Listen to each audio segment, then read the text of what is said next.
मंडी शहर आज पूरा का पूरा केसरिया रंग में नहाया हुआ है।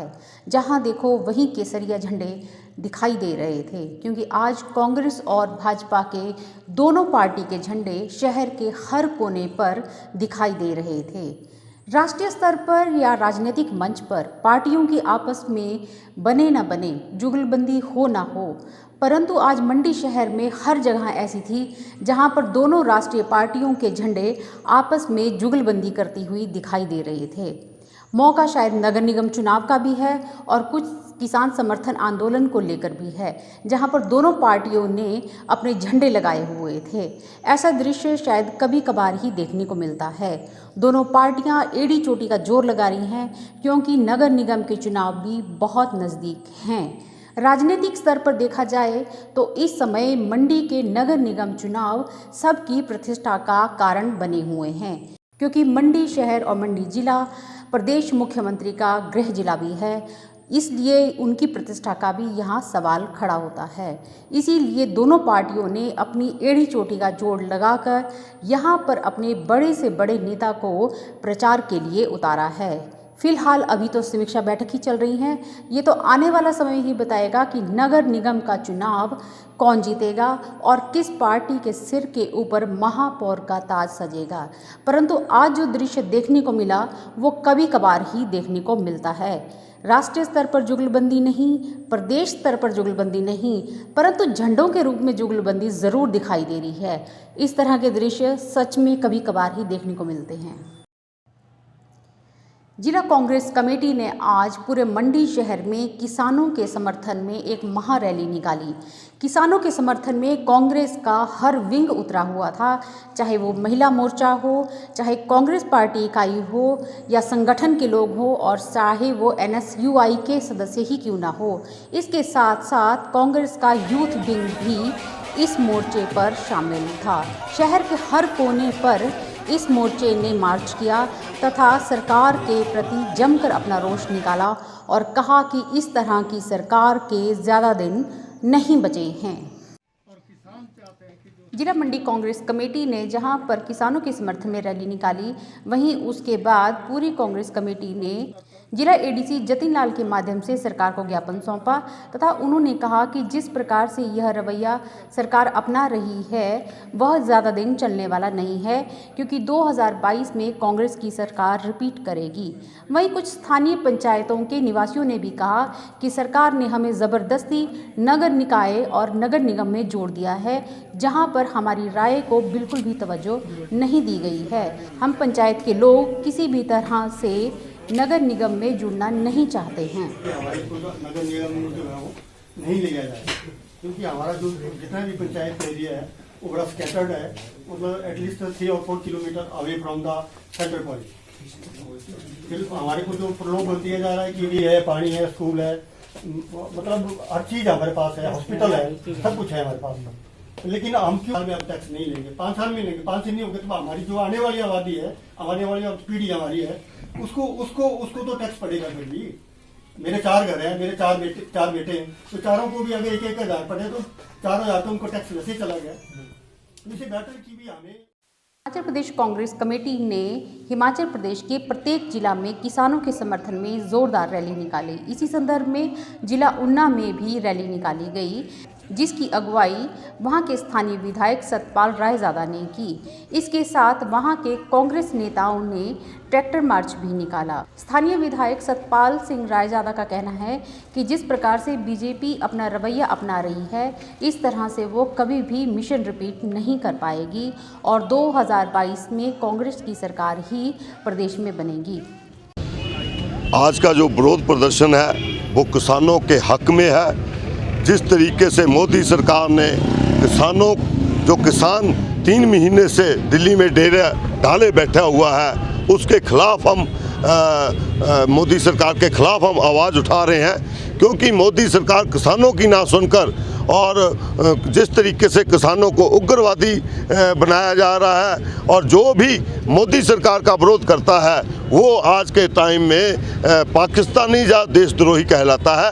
आज हम मोदी सरकार के खिलाफ एकजुट होकर किसानों के हक में ये प्रदर्शन कर रहे हैं।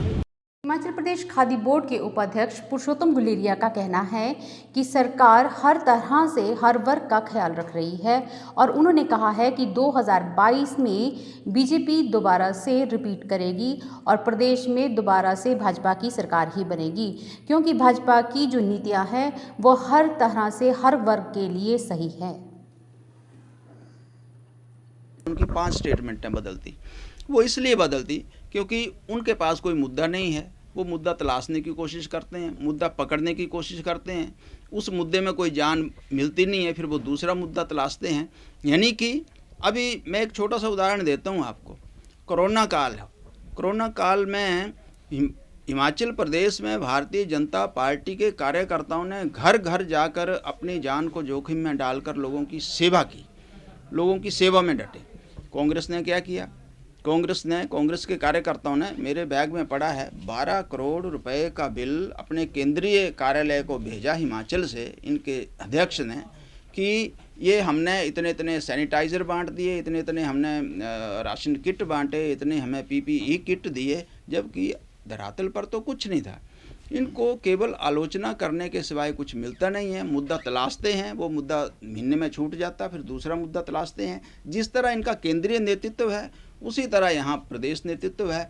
इनकी तो अपने नेतृत्व में अस्तित्व की लड़ाई ये आपस में लड़ रहे हैं। तो एक मिथ्या बना है। और हिमाचल में सरकार को रिपीट करने के बारे में मैं दावे के साथ कह सकता हूँ, और मैं तो ये कहूँगा कि आज ऊना में ये जो 20 तारीख है इसको नोट करें हम, और मैं दावे के साथ कह रहा हूँ हिमाचल प्रदेश में 2022 में आदरणीय मुख्यमंत्री श्री जयराम ठाकुर जी के नेतृत्व में सरकार द्वारा रिपीट होगी।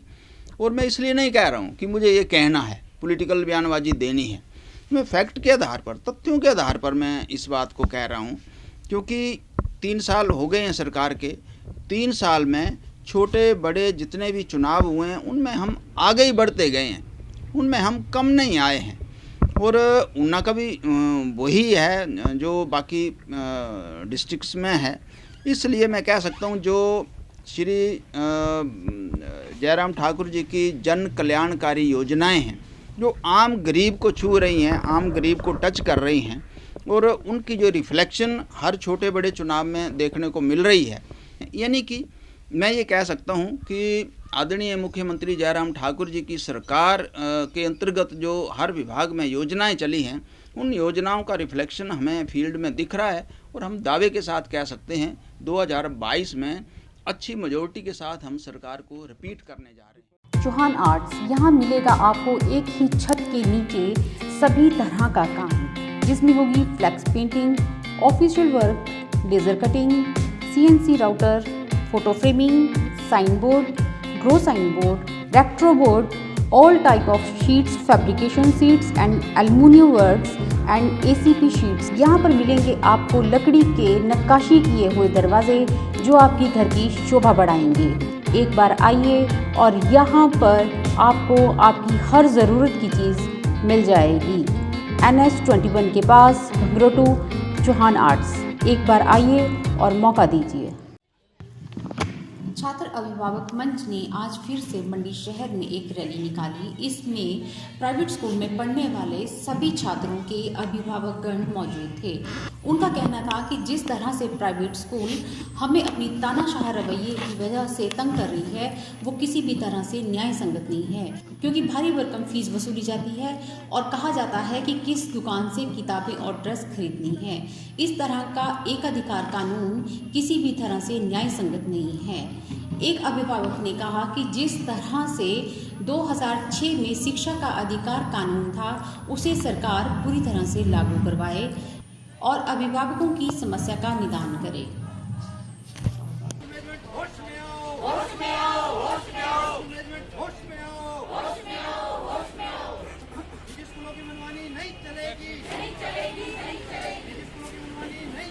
हम भी चल पड़ेंगे, हमें कोई दिक्कत नहीं है सरकारी स्कूल में डालने के। लोगों को जॉब सरकारी चाहिए, स्कूल सरकारी नहीं चाहिए। अब गवर्नमेंट वाले नहीं जाते हैं गवर्नमेंट स्कूल में, तो हम तो आम जनता है, हमारी ये रिक्वेस्ट है सरकार से, हमें अपना फैसला जल्द से जल्द सुनाएं, नहीं तो फिर हम अगली कार्रवाई करेंगे। मैडम अपना नाम बता दीजिए। मेरा नाम निर्मला ठाकुर है। निर्मला ठाकुर, ठीक है। मैम आप क्या मुद्दा है आपका और क्या आपके शिकवे हैं स्कूलों के साथ? हमारा मुद्दा है एनुअल चार्जेस को लेकर के। जिस तरह से प्राइवेट स्कूल मनमाने ढंग से एनुअल चार्जेस वसूल रही है और हर साल इसमें बढ़ोतरी की जा रही है, इसलिए हमारी मांग है कि इनको नियमित रूप से जो है कंट्रोल में हम किया जाए। और दूसरा ये हमारी मांग है कि सरकार इस मामले में अपना रुख क्लियर करे। जैसे कि हम सीएम साहब से मिले, डीसी साहब से मिले, लेकिन हमें सिर्फ आश्वासन ही मिला है, ना हमें रिटर्न में कुछ मिला है, ना अभी किसी भी रूप में, मतलब हमें आश्वासन के अलावा कुछ नहीं मिला है। इसलिए स्कूल में ना नोटिफिकेशन हमें मिल रही है, ना इधर से ना उधर से। स्कूल वाले बोल रहे हैं सरकार से आप मांग करो, सरकार बोल रही है आप स्कूल वालों का मुद्दा है। इसलिए जब तक हमें क्लियर जवाब नहीं मिलता, ये हम पीछे नहीं हटेंगे। हम ये आंदोलन चलता रहेगा। हम आगे फिर दोबारा इसी तरह से और ज्यादा अभिभावक सड़कों पे निकलेंगे।